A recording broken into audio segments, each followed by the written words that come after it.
Good afternoon, everybody, and thanks for tuning in. John Kelly Profile here, and welcome. Welcome to a different type show today. Today we're doing a tribute show, and that's a tribute to Matthew Perry and all the work he's done with addictive illness. As far as I'm concerned, in my books, he's a stand-up guy. He came out, did a deep dive into his addiction, and made it all public, okay? The good, the bad, and the ugly of what took place with Matthew Perry going through his addiction. At this time, I want to give our condolences from not only John Kelly Profiler, but also from our team, which is Stock Incorporated, our profiling team. We want to send our deepest condolences out to his friends and family. It's a very sad situation. He was known as Chandler, most of you know, on the show Friends. He wrote the book Friends, Lovers, and the Big Terrible Thing, a memoir. And, you know, it is a big, terrible thing, okay, addiction. But the bottom line is it's a disease, and people need to realize it's a disease, and a progressive disease, as he knew, okay?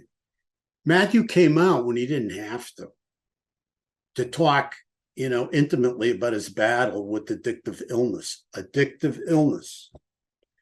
He wanted to stop the stigma, and he wanted to help others, and he did. There's no question about it.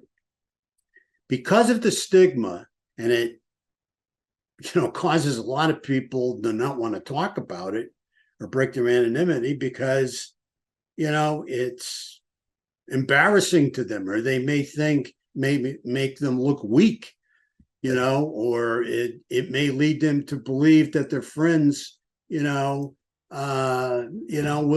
think they're unreliable.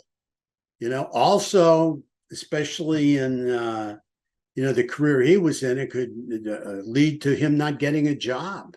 And other people, it may lead to them not getting a job, especially, if the networks think, you might be having a little bit of mental illness, or you're unreliable or untrustworthy. You don't know how they're going to take it, so everybody keeps it up. And that's why it's been called Alcoholics Anonymous or Narcotics Anonymous all through the decades, okay? People want to keep their anonymity. People need to understand, though, that addictive illness is a progressive illness, like I said earlier.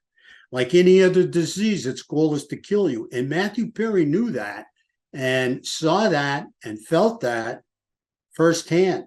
He went through the ringer and came out the other side. Bottom line, okay? He was really, really sick, and it almost took his life. And that's what a progressive disease does. Like any other progressive disease, it'll try and kill you, like cancer, diabetes, heart disease. Addictive illness is no different. It wants to kill you if you don't, and if left untreated, it will. It only gets worse if untreated too. I mean, that's the bottom line. Everybody that's recovering out there got some kind of treatment or another. Addicts who are trying to get help are sick people, not bad people suffering from a disease, okay? Addicts that are trying to get help are sick people. They're not bad people suffering from a disease. Some of their behavior might be bad, usually is, and they have bad behavior, but that doesn't mean they're definitely a bad person. It does mean they are suffering from a very, very severe disease. And again, getting back to the disease concept, addictive illness is a severe progressive disease. You know how you can tell that it's a disease? For those of you that have never heard this or don't understand this or know it, insurance companies do not pay for bad people to get good. They pay for sick people to get well, sick people to get treatment for their illness. So an insurance company isn't going to turn around and say, well, I'll pay for you, you're a bad person, so I'll pay for you to get good. They're only going to pay for sick people to get well. They're only going to pay for it if it is a disease. That's the only way they pay for it. Okay, so Keep that in mind. If it wasn't a disease, no way insurance companies would put out a dime for it. And I know you all know that. If you want to try and imagine a 9-year-old child sitting on their bed fantasizing about what they want to be in the future. Okay, this is very interesting. So they're thinking about what they want to be when they grow up, whether it's a nurse or it's a fireman or policeman. They're thinking about their future. They're fantasized. They're like kids sitting on their bed. We've all done this at some time somewhere, right? Certainly, they're not fantasizing about being an addict, okay? Going through other people's medicine cabinets, looking for drugs, okay? Or making moves on the street, doing whatever you got to do to get your drugs, okay? That's not happening. That's not what you're fantasizing about. So something happens. And you know what happens? You come down with the disease of addictive illness, just like you can come down with any other disease as well. And usually we start getting into root causes. We're going to find a certain amount of genetics that are involved, and we're definitely going to find a lot of trauma. Usually, a lot of the research I've done, we found a lot of trauma. People suffering from addictive illness are perpetually, okay, torturing themselves in their minds, okay?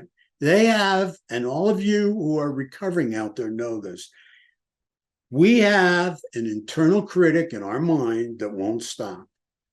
And that the more that internal critic continues to criticize and put us down and make us feel insecure, inadequate, inferior, the quicker we're going to be looking to get out of that pain, and the quicker we're going to be looking to pick something up. All right. That's how addictive illness works. You know that.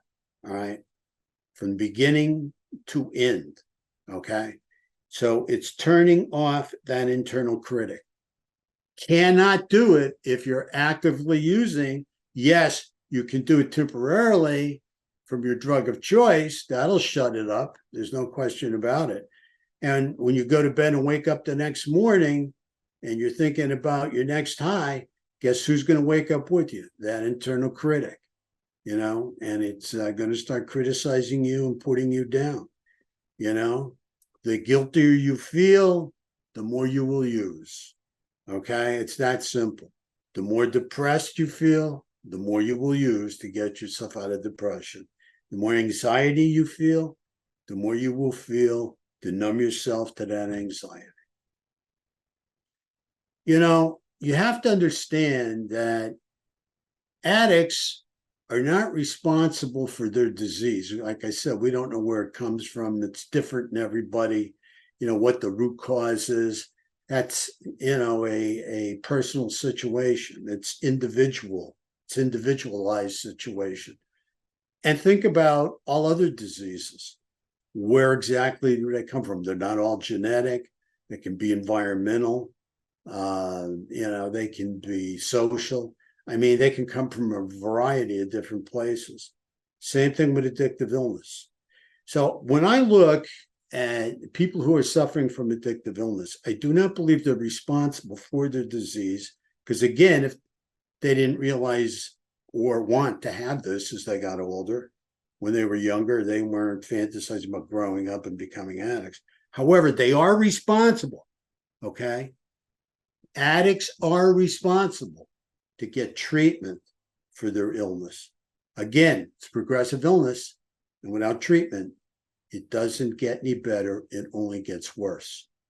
So, we're not responsible for where it came from, but we're responsible for treating it and, trying to recover from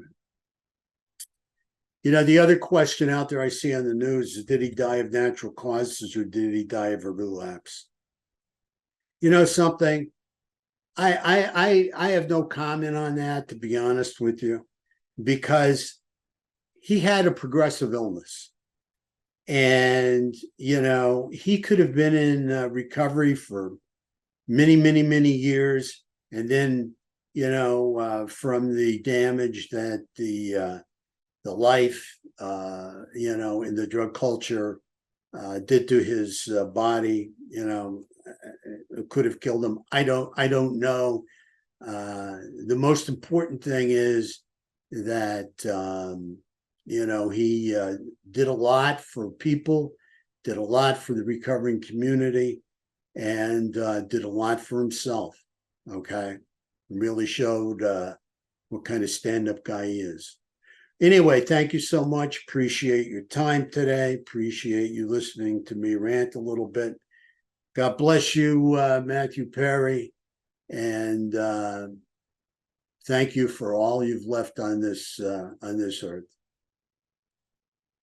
To my audience out there, God bless you, and make it a wonderful day. Thank you.